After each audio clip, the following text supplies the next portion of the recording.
और non locals जो थे उन पर हमला किया गया, बट फॉर्चुनेटली वो बच गए हैं। इंजर्ड दोनों हॉस्पिटल्स में। देखिए, इसमें एक बात जरूर है कि इसकी तहकीकात होनी चाहिए कि ये कैसे है कि हुकूमत आ गई है और ये हो रहा है। मुझे तो शक है कि वो लोग तो नहीं कर रहे हैं जो इस गवर्नमेंट को डिस्टेबलाइज करने की कोशिश कर रहे हैं। नहीं तो क्यों नहीं पहले हो रहा था? आज क्यों, क्या वजह है? इसकी इंडिपेंडेंट इंक्वायरी होनी चाहिए।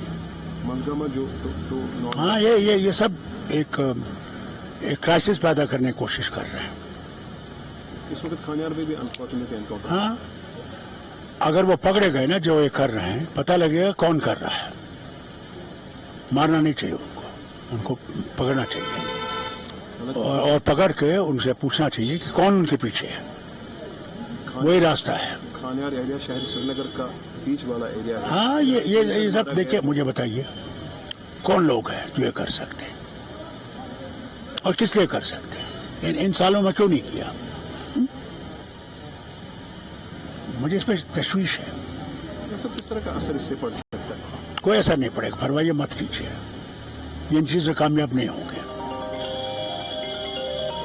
हम इसे निपट लेंगे इंशाल्लाह। लोग इसके साथ नहीं है। शायद फिर हम हर बार ये नहीं कह सकते कि पाकिस्तान कर रहे हैं। नहीं, सवाल ही नहीं। So, Sohail, what does Farooq Abdullah mean? He says that there seem to be attempts to destabilize the government, but he also says that terrorists should not be encountered. They should be allowed to live so that they can unravel the truth.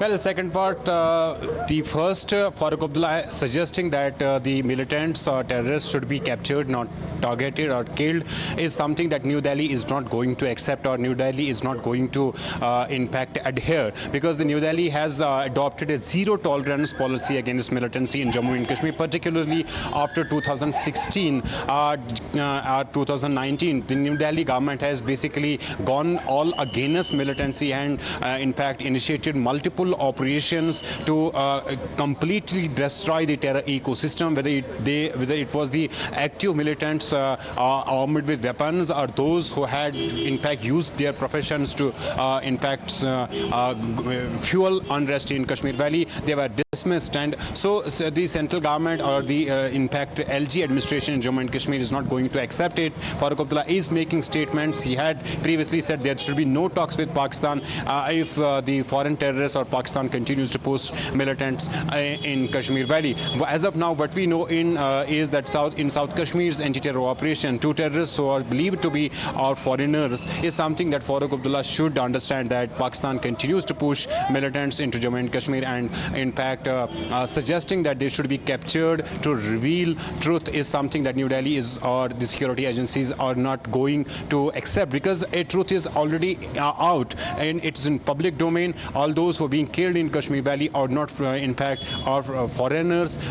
They do come from the Pakistan or POK. So security forces had their policies, and they have in fact this policy that they are in fact continuing with in Kashmir when it comes to militancy. We have seen statements coming from National Conference leaders as well. Srinagar MP and NC leader Aga Ruhullah also blaming the Bharatiya Janata Party led central government, saying they are in direct control of the security of Jammu and Kashmir and they should be held accountable. But what we see on ground zero is that security agencies are active. They're on high alert, and two operations, be it Khanyar or one taking place in South Kashmir's Larnu, is a result of their hard work and their coordinated efforts, because Indian Army, the SOG teams or the CRPF, in fact, Javans, they are coordinating along with the intelligence agencies, gathering information and acting on that information, laying coordinate search operations, and during these search operations, they get success. One such success they had, in fact, comes from the South Kashmir, where two militants have been killed, and another operation is taking place here in Srinagar, in Khanyar area of Srinagar, which is downtown, and here the exchange of bullets continue to take place. It is densely populated area, and security agencies have a big challenge before them. First, they went for the evacuation of civilians or those residents who were residing in that particular residential house or around that, and then after the operation was initiated, as of now, the exchange of gunfire is taking place in South Kashmir. The operation is still under underway to officially confirm. Now, in fact, two terrorists have been killed in South Kashmir's Larnu-Kokarnag operation, and that operation is still underway. It is the same area where we have seen in past years these militant groups targeting army convoys, patrolling parties. So the area which is closer to Chenab region as well, the security forces have also initiated these coordinated search operations, area domination, acting on the directions of Ministry of Home Affairs and LG Manoj Sinha, who heads the Unified High Command in Jammu and Kashmir. So the anti-terror operations or the policy that the government at this point in time has adopted, they are continuing with that, and security agencies are leaving no stone unturned to ensure that the militancy is completely crushed and militants are completely, in fact, killed and engaged as and when they try to strike. Because always what we see is that the militants come and try to strike, target civilians, unarmed people.